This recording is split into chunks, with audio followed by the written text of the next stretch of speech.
Okay, back with Burlington on the Spot. This has been a busy day, our third podcast, and right now we have Soraya Taylor, and she's here to talk to us about PYD for Communities That Care. Right. So take it away. Give us a little background. Right. So Communities That Care is a community board for Kit Carson County, strengthening our communities through protective and risk shared factors that have been identified.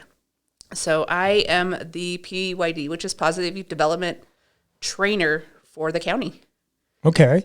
So what exactly does that mean what are your goals? And I guess, what does that mean that you have to do on a day-to-day basis? on a day, it's more there's not much day to day. It's more as needed. So basically I train the community in positive youth interaction.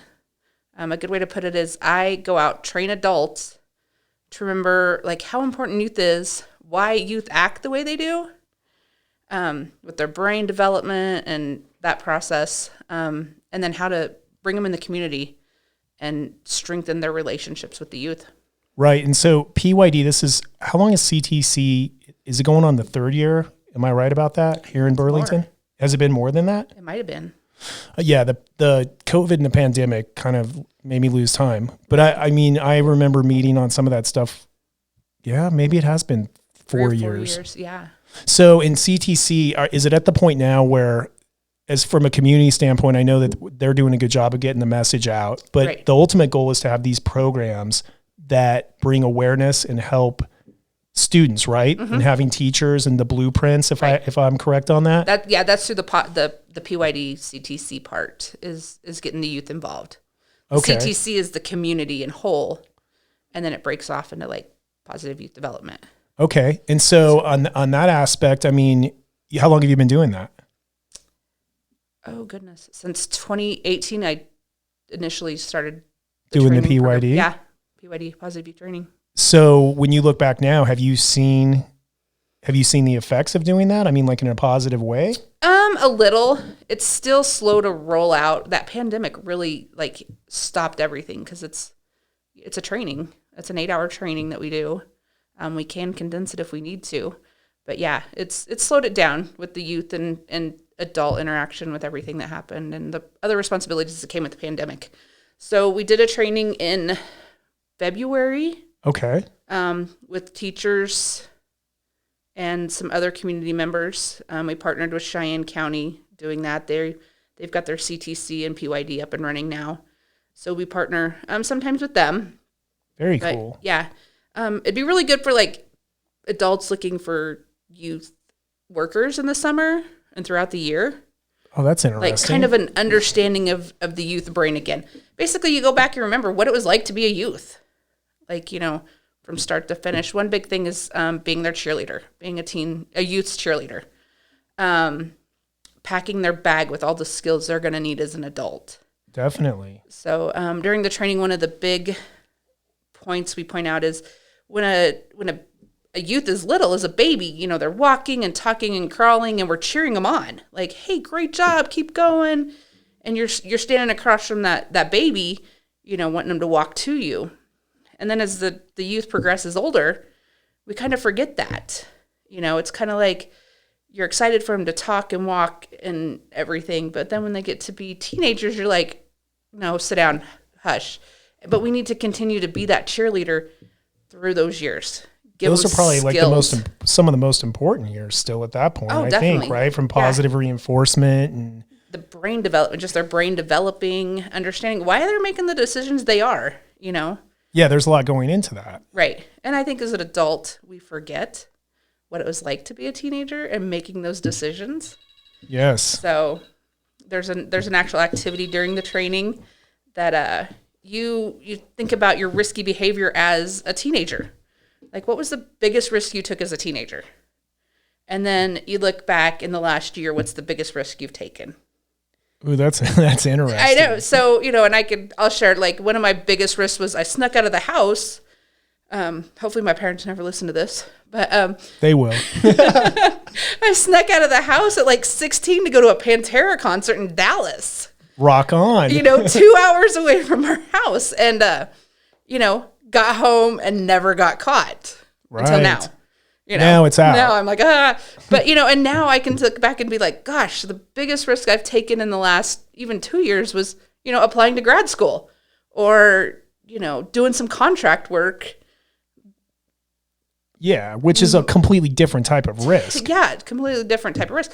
But my brain development from 16 to, what I am now is completely different. Right. And I think you're still developing in your brain until you're like 24. 24, 25, Is that right? Yeah. So the 8-hour course, that's for the teachers. And in which schools was that in February? We did it with Cheyenne County schools. We actually had some individuals from Deer Trail remote in on Zoom. We had some BOCES employees. All the way out from Deer Trail. Yeah. I worked part-time with BOCES, and I had brought it up to them, and they were interested. Do they have a CTC in that county? Or they do. It's more metro up there. They would actually have to seek it out. So that's pretty cool. I mean, that's something to be proud of, that our CTC reach and that you doing the PYD is reaching all the way out to Deer Trail. Yeah, I'll go anywhere. Like I love PYD. Like what was the response as far as the amount of that? So it was predominantly teachers? It was some teachers, some coaches from Cheyenne County. We had some BOCES employees that work with youth. A couple teachers from here, paraprofessionals from BOCES from here. How many total people went to that? I think there was like 8. That's good. It is good, especially for just, Well, and to make an 8-hour commitment in the middle of still was pretty much winding down, but a pandemic still. And we'd split it into 2 days, I'm accommodating. Like, I want this information out there. I want them to do it. Youth is like our big thing. That we've got lots of youth. Yeah, it's huge. I mean, it's the future of our community. What was the feedback that you got after that? They really enjoyed it. A lot of them liked it. The biggest feedback was that Zoom and in person at the same time was not great. Because that would be hard. Yeah. Because of people talking back and forth, and then you're on Zoom and the inclusion factor. Right. And we have youth that help teach. So you had some youth that were at the PYD seminar? PYD. Yeah, I have a few youth that actually help teach. Wow, congrats. That's awesome. Yeah, oh my gosh, they're the best. What age groups were those? They are junior high. So they're starting out in PYD, and we can continue them on till high school and all the way. High school. And then, youth is considered 9 to 25. So we can use anybody 9 to 25 on our youth portions. And then after 25, they can graduate into, a CTC community partner with us. Well, and they can start mentoring other younger kids as well, probably, definitely. And share their experiences and start seeking that out. And then you have something to build on over time. So, I've done another PYD training. I had 2 college-age kids that attended. So that was really good to see their perspective from it. That's really great work. Yeah. As far as the issues, and I think you're a good person to talk to, and if people are listening to that, maybe they don't know, or maybe they do, right? But we all get busy in our life, and we're working, and we have families, and we're doing events and stuff. You're also doing social work, so you're seeing a lot of what is going on at the community that's probably bubbling under the surface. Oh, definitely. Some things that we're not aware of, right? I mean, Can you shed a little bit on that? I mean, what do you think our biggest challenges are, I guess, here in Kit Carson County? I think our biggest challenge, and I say this because I work in it, is mental health. Mental health and something for our youth to do, constructive, proactive. Speaking on mental health, I think we have mental health services in our community. I just think we're lacking. I just don't think there's a wide enough coverage. Not enough resources, enough awareness, or I think there's lots of awareness. Like, there's a huge mental health push, but I think there's that stigma that goes with it. One thing I always see is you have no problem going to the doctor for a broken arm. Like, you're not embarrassed to go to the doctor for a broken arm. So you shouldn't be embarrassed to go to a mental health therapist or a mental health counselor, to get help. And do you think that the students that are, when you say youth, what age group are we talking about? 9 to 25. Okay, that's a broad spectrum. Yeah. Do you feel like, and I guess, man, what I think about with that is 9 to 18 a little bit. And I understand that's still youth, 18 to 25. But at that point, you're an adult and you still need help, right? I mean, if people have an issue, they should reach out. But those youth that are in middle school, high school, do you feel like they're aware of where they can go if they're having issues? I don't feel that they are. So that's what this is continuing to push with the PYD. Yeah. It's letting, hey, teachers, if a teacher's watching this, parents, Right. if parents are watching and they're having an issue or they're identifying behavioral issues or concerns, they can, who should they reach out to? Any mental health provider. Any mental health provider. If you, I know, and I can speak on this because I work for Centennial Mental Health. I'll put that out there. Okay. You can call the Burlington office. You can call any office 24 hours a day, and you will connect with some mental health provider. Okay. And then so in school, I'm sure that the kids probably can go to a counselor or. Right. Yeah. So through your school, you always have your school counselors. Every school has a school counselor. There's, and they know how to reach out to mental health. If there's a crisis, we have a mobile crisis team through Centennial. Available 24 hours a day, 7 days a week. So they're always there. Even if it's just a talk, even if you just need to talk, you can always reach out. There's the Colorado Crisis Line. I don't have that number handy, but yeah, there's always the Colorado Crisis Line. We'll put a link to that when we put this up. We'll make sure that we put definitely that. the Colorado Crisis Line. And they can always connect you to a mental health provider too. And Centennial Health, can we put a look? You can definitely put the Centennial Mental Health up there. And link up there. We'll definitely do that. We'll have Sam do that. Okay. Yeah, no. And then as far as, we talk about the challenges. What about like other issues like bullying, suicide, substance abuse? I mean, how do you think we're faring on that? I can speak from the schools that I've worked in. I think there's awareness, but not enough proactiveness. And I think with that PYD, we're building that. We're getting those trusted adults in there. I think a kid needs that trusted adult, somebody to talk to, somebody to go to, Well, and the three I mentioned are all part of what you said, mental health. Yes. Being the biggest challenge. Yeah. So that's an umbrella. And I guess how's COVID? Have you seen that impacted pretty big because you had people at home? I mean, what would you say would the mental health issues and calls and stuff go way up? They did.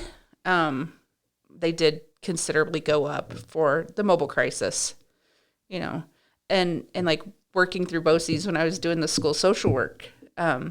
We work through these social emotional things identified through their IEP. So then when pandemic hit, we went to Zoom, and we're not these kids aren't working on their goals. They just wanted that person, their person there to talk to. So, just having that trusted person. I got to take tours of houses, and I went on a scooter ride. I got to meet lots of pets. But yeah, it was just having that support there still that, hey, we're not in school, but I'm still here. Yeah, that's really neat because you would definitely hear stories of them missing out on the socialization that they had and and sometimes that school is a safe haven. Right. For whether it's for, meals or teachers or parental, yeah. I believe, I'm not 100% sure, that I think child welfare calls dropped during that time because that's, nobody's laying eyes on them. Oh, I didn't even think about that. I'm sure the social issue, the issues were still there, but not being identified as readily. Not being identified, yeah. And a lot of families rely on the food programs and, being, mom can work 8 to 5 because you're at school. So there was a lot of that too. Wow. So there's a lot of social issues that came from that pandemic, just not COVID. Well, and it seems like things are about to open back up again. Let's hope, yeah. Let's hope. And then those numbers stay low and we'll kind of get back to some sense of normalcy. Yeah. So, I mean, looking forward as far as any other messaging that you want to get out to the community so that they know about, how they can step in or help or. Just be that adult they need. I mean, I always, going into social work, it's be who you needed. Look back, positive youth development, we can do the training. We can, remember what's your risk score you took when you were 16 compared to now, kind of get that understanding of youth, but be who you needed. Remember who you needed when you were 14, 15, 16, 9, 10, 11, be that support for them. Who is there in your life, and then you can look back and reflect on who wasn't there, right? And definitely try and change that. Yeah. So, in a perfect world, what number would you want? When's the next PYD? We haven't scheduled one yet. We'd like to get one going. I mean, I'm available for working as much as I do. I have a really flexible schedule. So, you know, somebody wants it done, we can get a couple people together. We could do it wherever.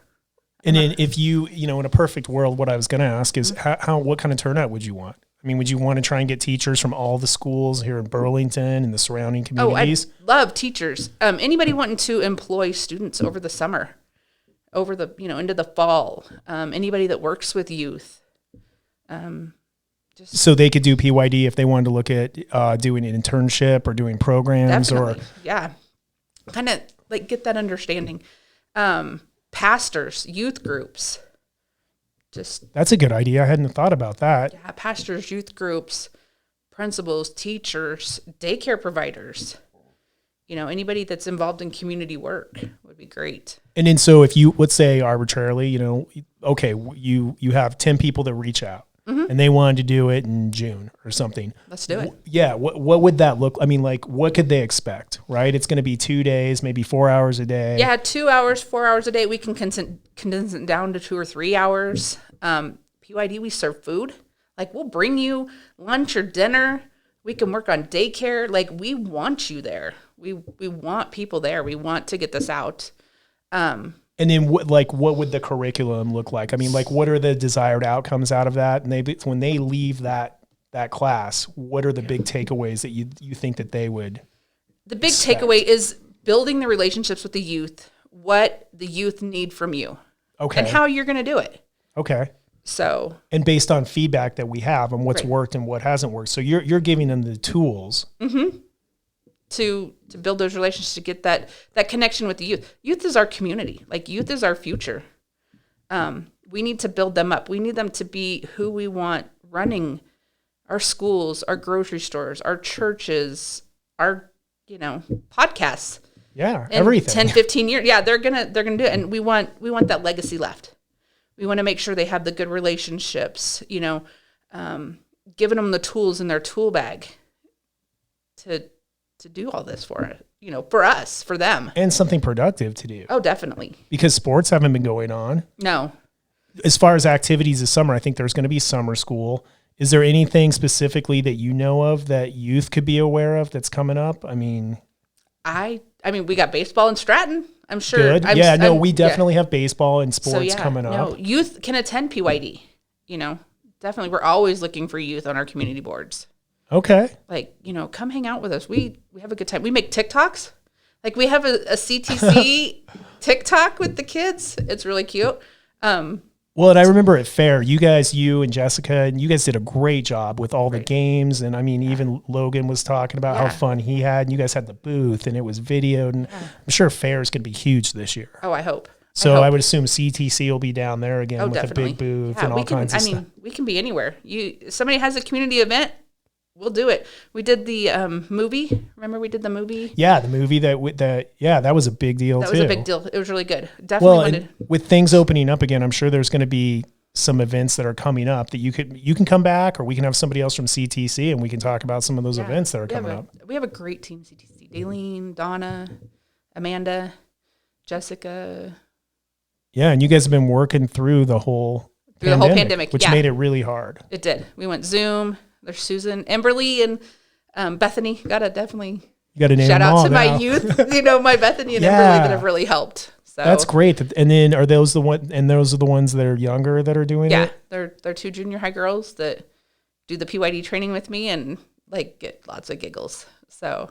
And then, do you feel like there's an awareness now about this program? I mean, with the kids in the schools and everything. I think pre-COVID we were going really strong, doing great. It was getting momentum. Yeah. And then COVID hit and, focus was education, like getting the kids' stuff in there. Just making sure that they could get through with the curriculum and what they needed to learn. And here we come back into school and we were all very cautious, making sure we were almost like lockdown ready again. Yeah. I mean, it would have been tough to continue that. But yeah. And, rightfully so, schools are cautious letting individuals in, Yeah.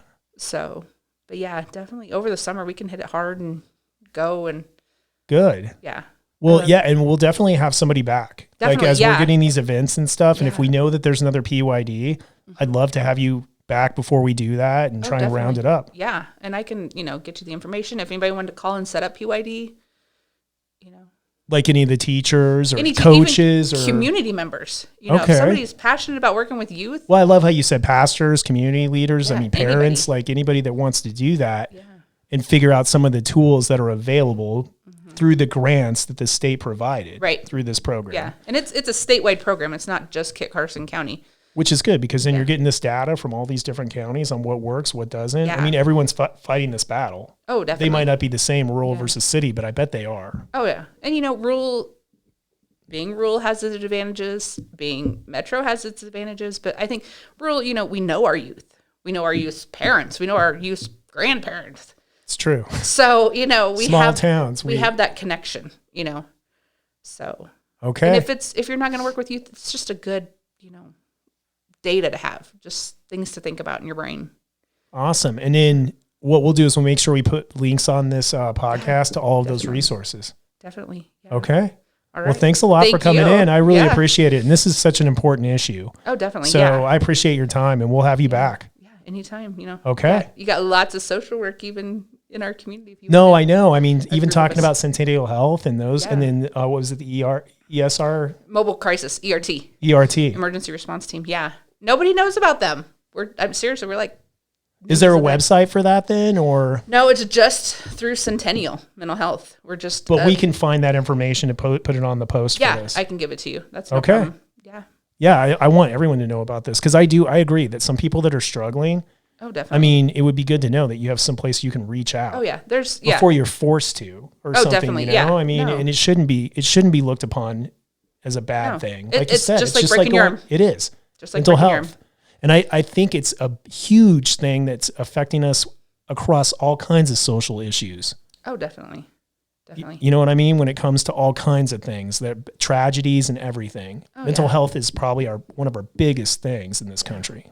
Oh, yeah, definitely. Well, I appreciate all you're doing. You're welcome. Thank you. All right. I love it. Okay. Thanks for coming. All right. See ya. Bye.